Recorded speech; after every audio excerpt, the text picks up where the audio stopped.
आम्ही कारवाई करतो। पुढच्या महिन्यामध्ये आता त्या बाबतीतलं हिअरिंग आहे।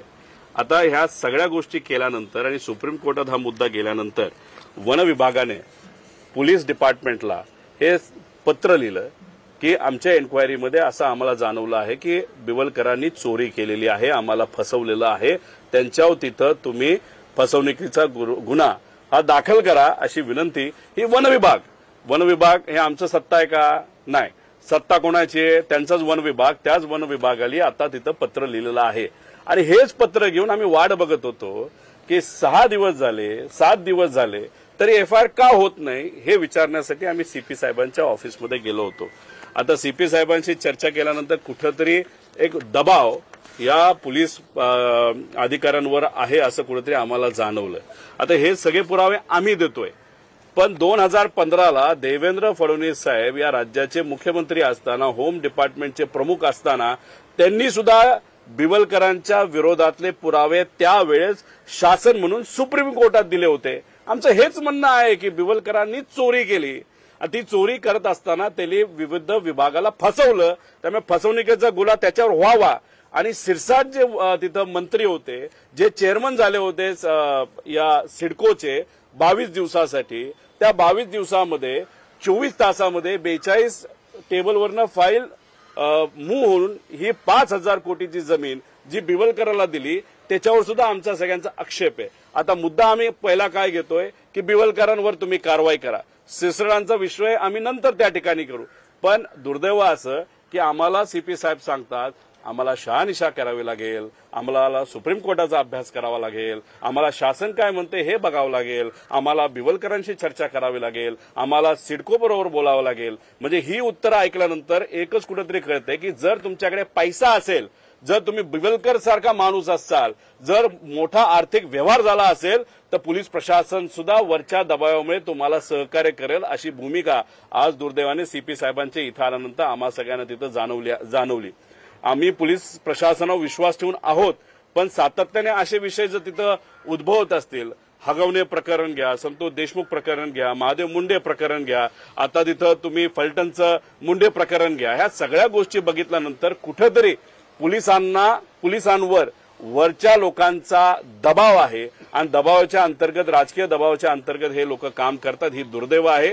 त्यांनी सांगितलं की आता आम्ही अभ्यास करू, योग्य वेळेस आम्ही कारवाई करू। आता आम्ही त्यांना एक पत्र देणार आहोत, योग्य वेळ म्हणजे तुमची कधीची वेळ।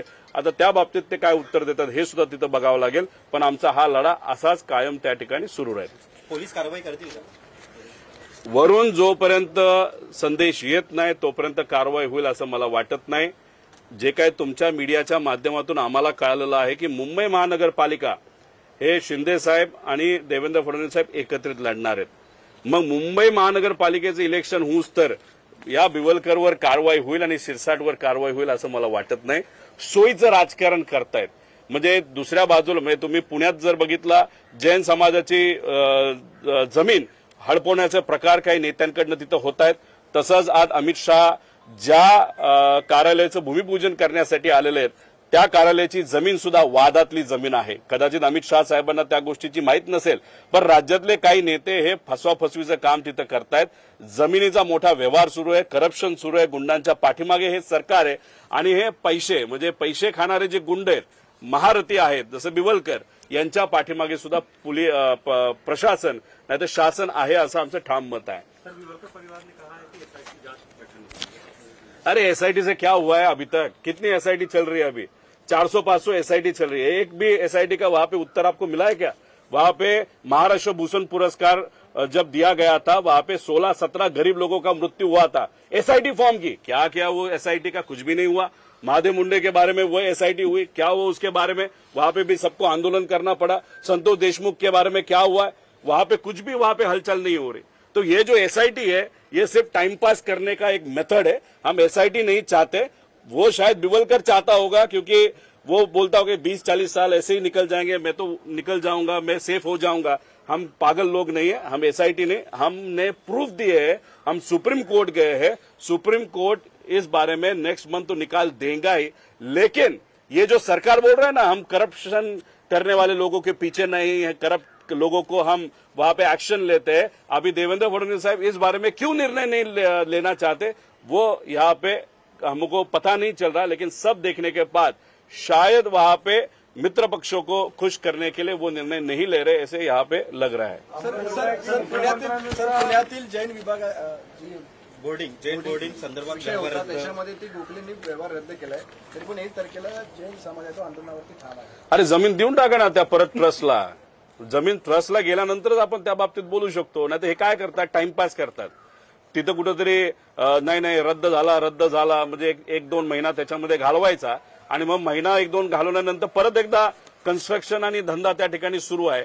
झालाय ना निकाल, तर उद्याच्या उद्या तुम्ही रद्द करा आणि जी काय जैन हॉस्टेल जी संस्था आहे त्या हॉस्टेलच्या नावाने त्या ठिकाणी तुम्ही ती जमीन करून टाका. एवढं सोपं आहे. झालं असं आहे की इलेक्शनच्या तोंडावर हिंदुत्वाच्या नावावर यांनी मतं मागितली आणि इथं 3,000 कोटी समोर दिसल्यानंतर यांनी जमीन हडप केली आणि तिथं जे मंदिर आहे जैन मंदिर ते सुद्धा अतिक्रमण दाखवलं गेलं. म्हणजे उद्या जाऊन ते मंदिर आपल्याला तोडता येईल आणि मोठी उंच मजल्याची बिल्डिंग तिथं बांधून 3,000 कोटी रुपये आपल्याला खाता येतील असा कुठेतरी मानस सत्तेतल्या काही लोकांचा होता, असं आमचं ठाम मत आहे. जर पोलीस आयुक्तांवर किंवा नवी मुंबई पोलीस प्रशासनावरती सरकारचा दबाव असेल तर याचा अर्थ असा आहे की मुख्यमंत्री उपमुख्यमंत्री या भ्रष्टाचाराला पाठीशी घालत आहेत. 100% असंही म्हणता येईल. आणि देवेंद्र फडणवीस साहेब पुरावा मागून पुरावा घेऊन सुद्धा जर काय ऍक्शन घेत नसतील तर मग आपण असं समजायचं का की कुठेतरी भाजपच्या नेत्यांचा सुद्धा या विषयामध्ये हात आहे. जर त्यांना स्पष्टपणे लोकांना सांगायचं असेल की आमचे भाजपचे कुठलाही नेता याच्यामध्ये इन्व्हॉल्व नाहीये, मग तुम्ही ऍक्शन घ्या ना. पोलीस विभाग काय एकनाथ शिंदे साहेबांच्या शब्दावर चालत नसतो, हा देवेंद्र फडणवीस साहेबांच्या शब्दावर चालतो. इथं जर आपण बघितलं सामान्य लोकांचा एखादा मुद्दा आला, पैशाचा मुद्दा आला, तर पोलीस सरळ सांगतं आम्हाला तपास करावा लागेल, आम्हाला बघावं लागेल. पण एखाद्या विरोधकांवर कारवाई करायची असेल तर पुरावा नसेल तरी उचला, जेलमध्ये टाका, नंतरचं नंतर बघू. अशा प्रकारचा भेदभाव दुर्दैवाने या शासनाच्या माध्यमातून आज या महाराष्ट्रामध्ये केला जातो आणि गरीब लोक मात्र तिथं न्याय मिळण्यासाठी संतोष देशमुखांपासून पार त्या महादेव मुंडेंपासून सगळे हगवणे प्रकरणापासून सगळेच ते न्याय मागण्यासाठी त्या ठिकाणी वाट बघून आहेत. पण त्या बाबतीत कुठेही ऍक्शन, कॉन्क्रीट ऍक्शन हे सरकारकडनं घेतली जात नाही. सर एकीकडे जैन प्रकरणात दुसरीकडे भाजपाचं कार्यालय मुंबईत वादात आलेलं आहे, जे अमित शहा उद्घाटन आहे ना, वादात आहेच. आता ती जमीन काय कार्यालय बांधण्यासारखी जमीन होती का, ती हाऊसिंग कॉर्पोरेशनची जमीन होती. त्याच्यामध्ये सुद्धा काही डॉक्युमेंट आपण जर बघितले तर ते दाबून मुटकून काही गोष्टी केलेल्या आहेत. असंही हाऊसिंग कॉर्पोरेशनला सांगितलं होतं तुम्हाला दुसरी जमीन आम्ही देतो आणि ती मिळाल्यानंतर ही जमीन तुम्ही आम्हाला द्या. आता ही शासनाची जमीन आहे, अशा पद्धतीत तुम्ही कार्यालय बांधण्यासाठी देऊ शकता का?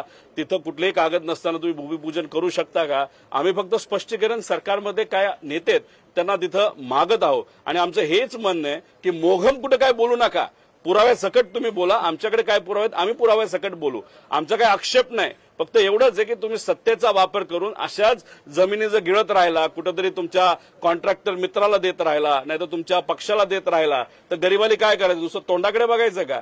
तर हे जे काय या राज्यामध्ये चाललंय हे कुठेतरी थांबलं पाहिजे. म्हणून बिवलकर प्रकरण सुद्धा तितकंच महत्वाचं आहे. इथं असणाऱ्या भूमिपुत्रांचा अतिशय महत्वाचा विषय आहे. हजारो भूमिपुत्र लोक 12.5% जमीनसाठी वाट बघत आहेत. 20-25 वर्ष झालं. हा माणूस कदाचित हा इथला नागरिक नसून सुद्धा याला मात्र 5-5 हजार कोटीची जमीन जर दिली जात असेल त्याला आपण काय म्हणायचं? मग सरकारने तिथं सांगून टाकावं की जे भूमिपुत्र आहेत त्यांनी सुद्धा लोकांकडनं पैसा गोळा करावा, कुठेतरी लोकांकडनं पैसा मागावा आणि पैसा या सरकारला द्यावा आणि करप्शन करून आपापल्या नावाली जमीन करावी. म्हणजे अतिशय दुर्दैवी गोष्ट आहे. आम्ही म्हणतो ही जमीन परत घ्या सिडकोने आणि ही परत आलेली जमीन गरीब भूमिपुत्रामध्ये जो काय 12.5% जो काय रूल आहे त्या पद्धतीने जे जे काय वेटिंग करत आहेत त्याचं तुम्ही जुन्यापासून आतापर्यंत कोण आहे त्याला पूर्वीचा जो माणूस आहे जो सगळ्यात पहिल्या लाईनमध्ये आहे त्याला तिथं जमीन दिली गेली पाहिजे अशी आमची रोकठोक त्या ठिकाणी मागणी आहे. आयुक्तांच्या उत्तरामुळे आपण हताश झालेला आहात का? काय पुढे तुमची भूमिका काय राहील? किंवा भावनाताई घाणेकर या ज्या उपोषणाला बसणार म्हणून सांगतायत त्याबद्दल पुढे काय उपोषणाचं करणार? पोलीस हे सामान्य लोकांच्या प्रोटेक्शनसाठी आहे असं आमच्या सगळ्यांची भावना होते. पण गेल्या काही वर्षांमध्ये आपण जर बघितलं तर सामान्य लोक राहिलीच बाजूला, पण फक्त ज्याच्याकडे पैसा आहे, जो कॉन्ट्रॅक्टर आहे, नाही तर वरून जो काय राजकीय दबाव केला जातो त्याच्या अंतर्गत आम्ही काम करणार असं कुठेतरी स्पष्ट संदेश हे पोलीस अधिकारी त्या ठिकाणी देत आहेत असं आपल्याला स्पष्टपणे म्हणावं लागेल. भावनाताईंची इच्छा आहे की उपोषण त्यांनी तिथं करावं. त्या स्वतः भूमिपुत्र आहेत. त्यांना या भागातल्या परिस्थिती तिथं माहिती आहे, त्यामुळे आम्ही त्यांना विनंती करत आहोत की आरोग्याच्या बाबतीत आपल्याला काळजी घ्यावी लागेल. तुम्ही उपोषण करत असताना सरकारकडनं कुठेही काय ऍक्शन नाही घेतली गेली तर तुमच्या आरोग्याची मोठी अडचण ही निर्माण होऊ शकते. पण तो शेवटी त्यांचा व्यक्तिगत निर्णय आहे. ज्या काही भूमिका इथे असणारे आमचे पदाधिकारी आणि आमचे जे कोणी स्थानिक नागरिक आहेत, भूमिपुत्र आहेत, जे कुठली भूमिका घेतील त्या भूमिकेबरोबर आम्ही ठामपणे त्यांच्या पाठीमागे राहू, एवढंच या ठिकाणी आपल्या सर्वांना सांगतो. गृह मंत्रालय चुकीच्या हातात आहे का? सहकार मंत्र्यांच्या दाव्याबद्दल नेमकं काय प्रकरण आहे, काय कारवाईची मागणी आहे? आपण ट्विट देखील केलं होतं. हे बघा, त्या बाबतीत आम्हाला जे काय कळलं आहे, काही व्हिडिओ आमच्यापर्यंत आले होते, एका मुलीचे होते. त्या मुलीच्या जवळ तिचे वडील होते. ते वडील एका संस्थेमधून रिटायर झालेले आहेत. पण त्या वडिलाच्या नावावर सहकार मंत्री आजचे जे आहेत त्यांनी काहीतरी लोन काढलेलं आहे. फक्त एकाच व्यक्तीवर लोन काढलं असं नाही, असे अनेक आहेत असं आम्हाला तिथं कळलेलं आहे. आणि त्याच्यात आता ते परतफेड करता येत नाही. जेव्हा नेत्यांकडे हे सगळी लोक गेली तेव्हा नेत्यांनी सांगितलं अजिबात मी ह्या बाबतीत काय करू शकत नाही. आणि ह्या सगळ्या गोष्टी बघितल्यानंतर एवढं कष्ट करून आपण मुलांना शिकवलं आणि आता रिटायर झाल्यानंतर जे लोन मी घेतलंच नाही पण माझ्या मालकाली घेतलं, नाही तर संस्था चालकाली घेतलं, ते जर फेडण्यासाठी माझं अख्खं आयुष्य घालवायचं असेल त्यापेक्षा मरण स्वीकारलेलं योग्य असं म्हणून त्या व्यक्तीने, त्या माजी शिक्षकांनी आत्महत्या करण्याचा प्रयत्न तिथं केला. माझं एवढंच म्हणणं आहे की हा व्हिडिओ आमच्यापाशी आला, आमची एक जबाबदारी आहे तो आम्ही मीडियापर्यंत, लोकांपर्यंत घेऊन जायला. पोलीस प्रशासनाने त्या बाबतीत सुद्धा कुठलाही दबाव अंगावर न घेता, दबावाच्या अंतर्गत काम न करता शहानिशा करून योग्य ती कारवाई करावी अशी सरकारला आणि प्रशासनाला त्या ठिकाणी मी विनंती करतो. और उदानी का इसमें क्या रोल है?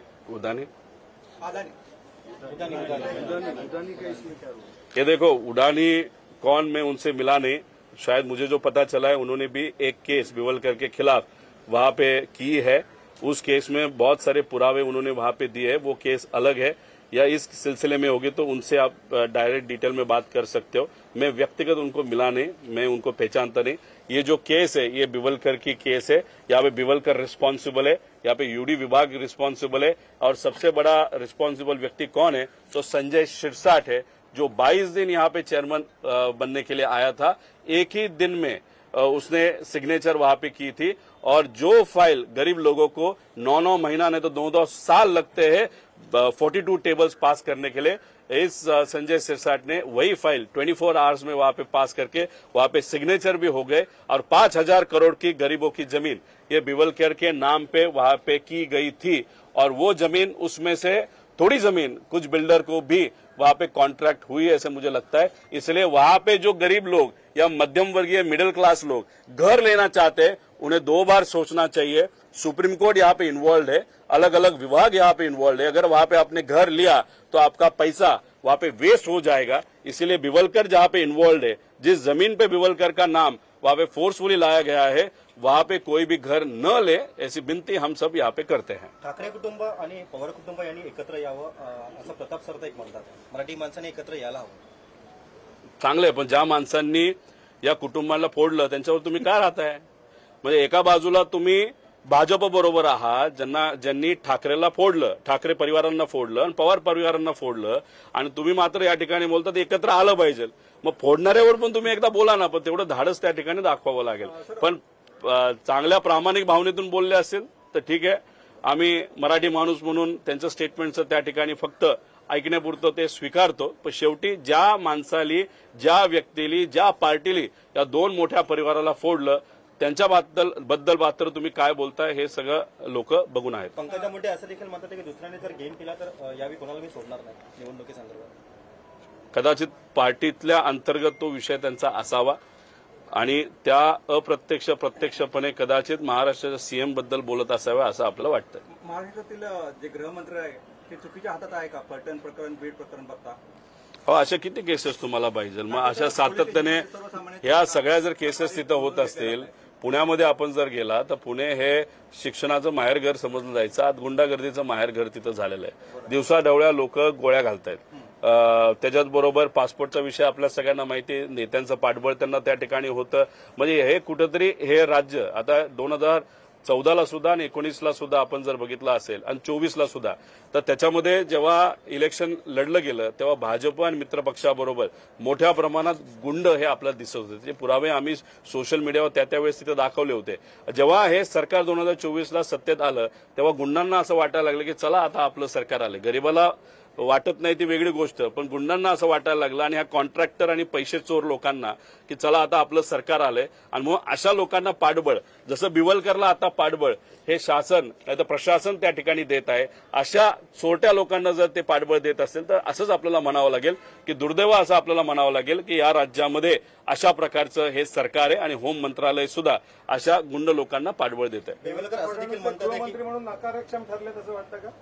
आता पुरावे मागितले, पुरावे दिले, अजून काय दिलं पाहिजे मला सांगा. आता मी ट्विट आज परत करतो की जरा वेळ द्या, सगळे पुरावे त्यांना देतो, पण त्या बाबतीत ते काहीच करणार नसतील तर सोयीची भूमिका राजकारणामध्ये सातत्याने सोयीची भूमिका घेणं म्हणजे चाणक्य नीती आपल्याला म्हणावं लागेल. कधी कधी आपल्याला मोठं मन दाखवावं लागतं, लोकांच्या बाजूला आपण आहोत हे दाखवावं लागतं. त्यामुळे त्या ठिकाणी चाणक्य नीती बाजूला ठेवा, कारण चाणक्य नीती आपल्याला काय सांगतील, काही करा पण जिंका, कोणाला मारायचं मारा, डोकं वापरायचं वापरा, नाही तर काही करा. पण आज इथं संवेदनशील व्यक्तीची जरूरत आहे, योग्य असा निर्णय घेणाऱ्या व्यक्तीची जरूरत आहे. आम्ही देवेंद्र फडणवीस साहेबांकडे त्या अनुषंगाने तिथं सुरुवातीला बघत होतो, पण त्या बाबतीत कुठलीच कारवाई ते करत नसतील आणि सीपी साहेबांवर अशा प्रकारचा दबाव जर तिथं आम्हाला दिसत असेल तर मग कुठेतरी आपल्याला हेच म्हणावं लागेल की होम मिनिस्टर साहेबांच्या कार्यालयातूनच या सर्व पोलीस प्रशासनावर दबाव हा या लोकांच्या वतीने, बिवलकरांच्या वतीने त्या ठिकाणी दिला जातो. बिवलकरांनी काही दिवसांपूर्वी पत्रकार परिषद देखील घेतली होती. त्यांनी असं देखील म्हटलं की जो नवी मुंबई एअरपोर्ट बनतोय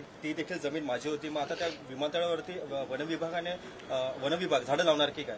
थोड्या दिवसांनी जेवढी प्रकरणं आम्ही सर्वजण काढू, कदाचित बिवलकर असेही म्हणतील की अख्खी नवी मुंबई माझी आहे, अख्खा महाराष्ट्र माझा आहे.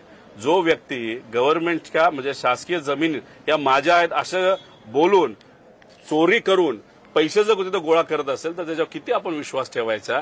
एवढे पुरावे आम्ही सर्वांनी त्या ठिकाणी दिलेत. आता शासन जर या बाबतीत काय करणार नसेल तर आमची शेवटची अपेक्षा ही सुप्रीम कोर्टच आहे आणि सुप्रीम कोर्टच्या माध्यमातून योग्य ती कारवाई पुढच्या महिन्यात केली जाईल अशी अपेक्षा आपण सर्वजण करूया. विमानतळाच्या नामांकरणाचा वाद पुन्हा एकदा चिघळलेला आहे. विमानतळाला दिबा पाटलांचं नाव देणार सांगितलं होतं, परंतु अद्यापही दिलं. भूमिपुत्र पुन्हा एकदा आक्रमक झालेले, तुम्ही कशा पद्धतीने बघताय? इथले काही आमदारांचे पोस्टर त्या दिवशी मी बघितले जेव्हा नरेंद्र मोदी साहेब हे उद्घाटनाला आले होते. काही लोकांनी तिथं असंही सांगितलं होतं की मी माझं नाव बदलणार, मी राजकारण सोडणार. आता त्याच दिवशी जसं गोव्याला पर्रिकर साहेबांचं नाव बोलता बोलता भाषण करता करता मोदी साहेब बोलून गेले की या आपल्या मोठ्या गोव्याच्या एअरपोर्टचं नाव आता आपण तिथं पर्रिकर साहेबांच्या नावाली ठेवणार आहोत. इथल्या भूमिपुत्रांची अपेक्षा होती की नवी मुंबईचं जे मोठं एअरपोर्ट आहे तिथं सुद्धा दिबा पाटील साहेबांचं नाव त्या ठिकाणी दिलं जाईल अशी सगळ्यांची अपेक्षा होती. पण 5 मिनिटं झाले, 7 मिनिटं झाले तरी भाषणात मुद्दाच त्या ठिकाणी निघेना. म्हणून मागच्या बाजूला तुम्ही जर बघितलं असेल तर लोक उठून जायला निघालेली होती. आम्हाला जी माहिती तिथं आलेली आहे की त्याच्यामध्ये कदाचित भाजपच्या एका मोठ्या नेत्याचं नाव तिथं दिलं जाईल असं चर्चा तिथं आहे. नाहीतर आरएसएसच्या एका प्रमुख व्यक्तीचं नाव त्यांना तिथं दिलं जाईल, कारण आरएसएसला पण खुश करणं फार बीजेपीसाठी महत्वाचं आहे. त्यामुळे दिबा पाटील साहेबांचं नाव बाजूला ठेवून अशा काही लोकांचं नाव पुढे केलं जाईल. पण हे कधी करणार, जेव्हा स्थानिक स्वराज्य संस्था ही होऊन जाईल तेव्हा कदाचित ह्या गोष्टी करतील. जर त्याच्या आधी केल्या तर नवी मुंबईमध्ये यांची सत्ता येणारच नाही असं आम्हा सगळ्यांना तिथं वाटतं. भाजप प्रकल्पग्रस्तांच्या भावनांशी खेळते असं वाटतं आपल्याला? सामान्य लोकांच्याच भावनेशी खेळत आहे. जे काय आहे सोसावं लागतंय, गरिबाला सोसावं लागतंय, शहरातल्या मध्यमवर्गीय लोकांना सोसावं लागतंय. रस्ते हजारो कोटीचे रस्ते केलेत, पावसात आता सगळे रस्ते खराब सुद्धा तिथं झालेत. कॉन्ट्रॅक्टरच्या घशामध्ये मोठ्या प्रमाणात पैसा घुसवलेला आहे. कुठंच तिथं योग्य अशी सिस्टम या शहरामध्ये आपल्याला दिसत नाही. आणि ग्रामीण भागात बोलायचं झालं तर दिवाळीपूर्वी शेतकऱ्याला तिथं मदत ही दिली जाणार होती, पण बऱ्याच जिल्ह्यांमध्ये अजूनपर्यंत मदत पोहोचली नाही. मग तिथं शेतकऱ्याची पण चेष्टा केली, मजुराची चेष्टा केली, शहरी भागामध्ये लोकांची चेष्टा तिथं चालली. चेष्टा मात्र कोणाची, तर गरिबाची सामान्य लोकांची चालली. मजा मात्र कोण करताय, तर सगळे नेते आणि सत्तेतले सर्व आमदार हे करतायत. हे मात्र त्या ठिकाणी खरं आहे. सर, जसं आता भूमिपुत्र काही दिवसांमध्ये मोठं आंदोलन देखील पुकारणार आहे, त्या आंदोलनामध्ये तुम्ही सहभागी होणार आहात? नाही, जेव्हा केव्हा लोक एखादा मुद्दा घेऊन पुढे जात असतात त्या आंदोलनामध्ये आम्ही सुद्धा त्याच्यामध्ये नक्कीच सहभाग त्या ठिकाणी घेऊ. आता हा जो बिवलकरांचा विषय आहे हा सुद्धा तसा बघितलं तर सेन्सिटिव्ह विषय आहे, हा एकदम भावनिक विषय आहे हा. कारण का भूमिपुत्रांची जमीन ही एका मोठ्या व्यक्तीला तिथं घशामध्ये घुसवलेली जाते. 5,000 कोटीची ती जमीन आहे. यासाठी आमचे जे सर्व इथले पदाधिकारी आहेत, काय सामाजिक कार्यकर्ते, भावनाताईपासून अमलेभाऊ असतील आणि इतरही सर्व सामाजिक कार्यकर्ते असतील, हे येत्या काळामध्ये उपोषणाची काय भूमिका घेतात हे सुद्धा आपल्या सर्वांना बघावं लागेल. आज नवी मुंबई आयुक्त से आप मिले हो, पुलिस आयुक्त से सहमत हो, जो उन्होंने जवाब दिया नहीं हो तो उसके आगे की आपकी रणनीति? देखो, सहमत तो डेफिनेटली नहीं है, क्योंकि यहाँ पे स्पेसिफिकली अगर आप देखो तो यहाँ पे फॉरेस्ट डिपार्टमेंट ऐसा कह रहा है कि बिवलकर ने वहां पे चोरी की है. अगर चोरी की है ये स्पेसिफिकली वहां पे दिया है, और अगर पुलिस को वहां पे लेटर एक इंटरनल सरकार का डिपार्टमेंट वहां पे देता है और उस डिपार्टमेंट को भी अगर कीमत वहां पे नहीं दी जा रही, हम इन्वेस्टिगेशन करेंगे, हम प्रिलिमिनरी इंक्वायरी करेंगे, ये देखेंगे, हम सुप्रीम कोर्ट का निर्णय क्या होता है वो देखेंगे. मतलब यहाँ पे ज्ञान हमको ज्यादा सुनने को वहां पे मिला. शायद अधिकारियों पे ऊपर से बहुत बड़ा प्रेशर है, ऐसे यहाँ पे वहां पे सिद्ध होता है. मुंबई महानगर पालिका का इलेक्शन वो साथ में लड़ने वाले हैं, एकनाथ शिंदे साहब और बीजेपी. शायद उसी के लिए आगे के 2 महीने के लिए उनको नाराज नहीं करना, ऐसा कहा पे तो भूमिका देवेंद्र फडणवीस साहब ने वहां पे ली, ऐसे हम सबको लगता है. आगे आपकी भूमिका क्या रहेगी? आगे देखो, यहाँ पे हमारे जो स्थानिक लोग हैं वो उपोषण करने का सोच रहे, उसी के साथ आगे जाके एक आध आंदोलन भी हम सोच सकते हैं. लेकिन कुछ सामाजिक संगठन भी सुप्रीम कोर्ट में वहां पे गई है. 3 तारीख नवंबर की वहां पे मिली थी, शायद वो थोड़ा सा 10-12 दिन आगे भी जा सकती है. सुप्रीम कोर्ट में योग्य वकीलों के सहयोग से वहां पे हम भूमिका वहां पे स्पष्टपने वहां पे बोलेंगे. और सुप्रीम कोर्ट ने स्पेसिफिकली ऐसा कहा था कि अगर सरकार इस बारे में कोई भी निर्णय नहीं लेना चाहती तो हम वहां पे कार्रवाई करेंगे. अभी एक डिपार्टमेंट ने कार्रवाई की है, लेकिन पुलिस डिपार्टमेंट अभी वो कार्रवाई सुन नहीं रहा. तो आगे जाके सुप्रीम कोर्ट में शायद पुलिस डिपार्टमेंट को भी और होम डिपार्टमेंट को भी वहां पे नोटिस ये सुप्रीम कोर्ट से आ सकता है, ऐसे हम सबको लगता है. चिन्हांचा निकाल जवळ आला की एकनाथ शिंदे दिल्लीला जातात असं संजय राऊत म्हणतात. ते आहे ना, आता शेवटी जर धनुष्यबाण हा उद्धव ठाकरे साहेबांना मिळाला, नाहीतर घड्याळ हे आम्हाला त्या ठिकाणी मिळालं, तर ते त्या 2 पक्षाकडे फक्त एकच पर्याय राहतो. 2 पर्याय राहतात. एक, भाजपमध्ये विलीन व्हायचं. विलीन झाल्यानंतर त्यांची काय आजच किंमत नाही तर उद्या काय किंमत राहणार आहे भाजपमध्ये गेल्यानंतर, हे स्पष्टपणे त्यांना तिथं माहिती असावं. नाहीतर दुसरा पर्याय असतो, परत एकदा इलेक्शन हे जाहीर होणार त्या 100 ठिकाणी अजितदादांचे जे कुठले आमदार असतील आणि एकनाथ शिंदे साहेबांनी परत एकदा तिथं लढत होणार आणि तिथं भाजप वेगळी लढणार. त्यामुळे तसेही नंतर त्यांची कुठंच काही किंमत राहणार नाही. ह्या गोष्टी कदाचित त्यांना माहिती असल्यामुळे हे चिन्हाचा विषय हा सातत्याने डोक्यावर ठेवल्यामुळे कुठेतरी नेगोशिएशनला भाजपला सोपं जात असावं असं आम्हाला सगळ्यांना वाटतं. मुंबई महानगरपालिकेत भाजप आणि शिवसेना एकत्र लढणार आहे. 50 जागेवर त्यांची रस्सीखेच चालू आहे. रस्सीखेच होणार ना, पण शेवटी एकनाथ शिंदे साहेबांना ऐकावंच लागणार. बीजेपी मोठा पक्ष आहे, बीजेपीच्या हातामध्ये बरंच काय आहे. जसं की चिन्हाचा मुद्दा सुद्धा आपण चर्चेत आणला असेल, तो सुद्धा त्यांच्या हातामध्ये आहे. त्यामुळे बीजेपी पूर्णपणे मित्र पक्षाला दाबते, हे सगळं आपल्याला सगळ्यांना माहित आहे. आणि तशाच पद्धतीने या इलेक्शनमध्ये सुद्धा दाबलं जाईल आणि दाबून योग्य असे सीट बीजेपीला मिळतील असं आम्हाला सगळ्यांना त्या ठिकाणी वाटतं. भारतीय लोकशाही हुकुमशाही आणि भांडवलदारीकडे जाते असं तुम्हाला वाटत नाही का? आता ह्या सगळ्या पुराव्याकडे बघितल्यानंतर असंच सुरू आहे. तुमच्याकडे पैसा असेल तर तुम्ही राजकारण करू शकता, पैसा नसेल तर तुम्ही राजकारण करू शकत नाही. आणि तसं असेल तर मग उद्या जाऊन सामान्य लोकांचं प्रतिनिधित्व करणारे लोकप्रतिनिधी हे आपल्याला दिसणार नाही. आपल्याला कोण दिसणार तर आपल्याला कॉन्ट्रॅक्टर दिसणार, माजी अधिकारी दिसणार, व्यावसायिक दिसणार. मग हे लोक जेव्हा सत्तेत असतील ते फक्त आपल्याच परिवाराचा, आपल्याच बिझनेसचा, आपल्याच कामाचा विचार तिथं करतील. गरिबाचा विचार करणारे कुणीच तिथं नसतील. त्यामुळे पैसा आणि दडपशाही हे मोठ्या प्रमाणात या शासनाच्या माध्यमातून तिथं वापरलं जाते. गुंडाशाही सुद्धा मोठ्या प्रमाणात वाढत चाललेली आहे. आणि ह्या सगळ्या गोष्टी डेमोक्रेसीला, लोकशाहीला, संविधानाला ह्या चांगल्या नाहीत. वोट चोरीच्या माध्यमातून आपण सगळ्यांनी बघितलेलं आहे की जी लोक इथं राहत नाही अशा लोकांना सुद्धा इथं रजिस्टर करून त्यांना बसमधून आणून मतदान करून घेतलं. तिथं आधार कार्ड हे वेगळ्या सॉफ्टवेअरचा वापर करून आधार कार्ड खोटे बनवले गेले. आणि याच्यात उद्या जाऊन लोकसभेमध्ये या बीजेपीच्या सरकारला जर 400 पेक्षा जास्त त्यांचे खासदार निवडून आले तर उद्या संविधान राहणार नाही आणि उद्या कशाच प्रकारचं आरक्षण सुद्धा या देशामध्ये राहणार नाही.